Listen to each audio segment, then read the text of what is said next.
জয় রাম, জয় গুরু। নমস্কার। গল্প কথায় রাম ঠাকুর চ্যানেলে সব বন্ধুদের স্বাগতম। বন্ধুরা, আজ আমি একটি গল্প বলছি। গল্পটি বেশ বড়ই। তো আমি আপনাদেরকে 2 দিন বলে শোনাবো গল্পটি। ঠাকুর বলেছেন, আমি তো আছি। সেই প্রসঙ্গে সুরুচি আচার্য নিজ জীবনের কয়েকটি কথা বললেন। তার বয়স যখন মাত্র 14 বছর, তখন তার বিয়ে হয়। স্বামীর নাম নলিনীকান্ত আচার্য। আর স্বামী খুব ধীর স্থির প্রকৃতির লোক ছিলেন এবং বিয়ের পূর্বেই তিনি ঠাকুরের আশ্রয় গ্রহণ করেছিলেন।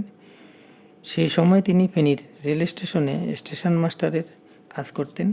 তার স্ত্রী শ্রী শ্রী রাম ঠাকুর থেকে নাম গ্রহণ করুক, এই ছিল তার ইচ্ছা। এদিকে তার স্ত্রীর ধারণা এখনও তার নাম পাওয়ার বয়স হয়নি।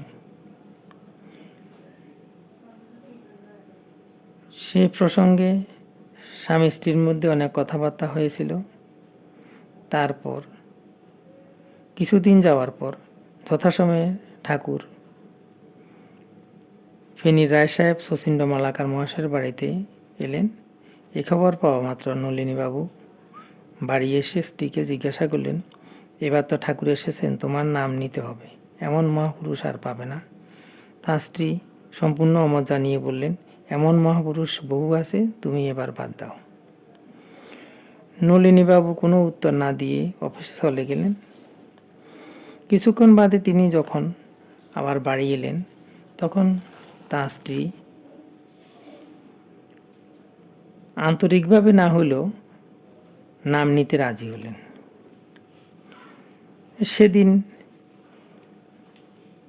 নলিনীবাবুর অফিসের অনেক কাজ ছিল, তাই তিনি মালাকার বাড়িতে স্ত্রীকে নিয়ে যেতে পারবেন না বলে স্ত্রীকে বললেন, আমি গাড়ি পাঠিয়ে দিচ্ছি, তুমি গিয়ে মালাকার বাড়িতে ঠাকুর থেকে নাম নিয়ে আসো।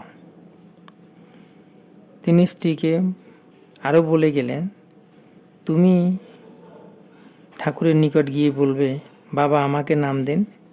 এদিকে তার স্ত্রীর মনের ভাব ছিল যাওয়া আর আসা, নাম নিয়ে চলে আসা, এই তো ব্যাপার। এতে এমন কি, যথাসময়ে গাড়ি এলে তিনি মালাকার বাড়িতে চলে গেলেন।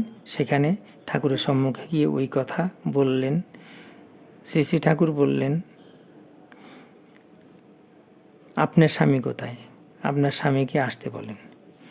তিনি বললেন, স্বামী রেল স্টেশনে কাজে ব্যস্ত, তাই আসতে পারেন নাই। শ্রী শ্রী ঠাকুর বললেন, স্বামী আসুক তারপর। তখন তিনি নিরুপায় হয়ে ড্রাইভারকে স্টেশনে পাঠালেন। তখন তিনি গাড়িতে করে অফিস থেকে দয়াল ঠাকুরের নিকট এলেন। দয়াল ঠাকুর নলিনীবাবুকে পাশে রেখে তাঁর স্ত্রীকে নাম দিলেন। এবার দুজনে সরকারি বাসভবনে চলে এলেন। নলিনীবাবু অফিসে চলে গেলেন এবং স্ত্রী একা ওই সরকারি বাসভবনে রয়ে গেলেন। সেদিন তিনি নিজের মধ্যে এক অপূর্ব পরিবর্তন অনুভব করলেন। তিনি পুনরায় ঠাকুর দর্শনে যাওয়ার জন্য ভেতর থেকে ব্যাকুলতা অনুভব করতে লাগলেন। সেদিন দুপুরের খাওয়াও যেন তার ভালো লাগে না। এদিকে স্বামী যখন দুপুরে খেতে আসছেন, তখন দুজনের খাওয়া দাওয়া শেষ করে বসলেন। এদিকে পূর্বের কথা ভেবে ভেবে স্ত্রী মনে মনে খুব লজ্জিত হয়েছিলেন। তিনি এখন কিভাবে স্বামীকে বলবেন যে তিনি ঠাকুরকে একটু দেখতে চান, তা ভেবে তিনি যেন কথা খুঁজে পাচ্ছিলেন না। অতঃপর সংকোচ কাটিয়ে বলে বসলেন, তুমি মনে কিছু করো না, ঠাকুরের কাছে চলো যাই। স্ত্রীর মুখে এ কথা শুনে নলিনীবাবু যার পর নাই খুশি হলেন এবং বললেন, আমি অফিস থেকে আসি, সন্ধ্যায় ঠাকুর দর্শনে যাব। বন্ধুরা, প্রথম অংশ এখানে শেষ করলাম।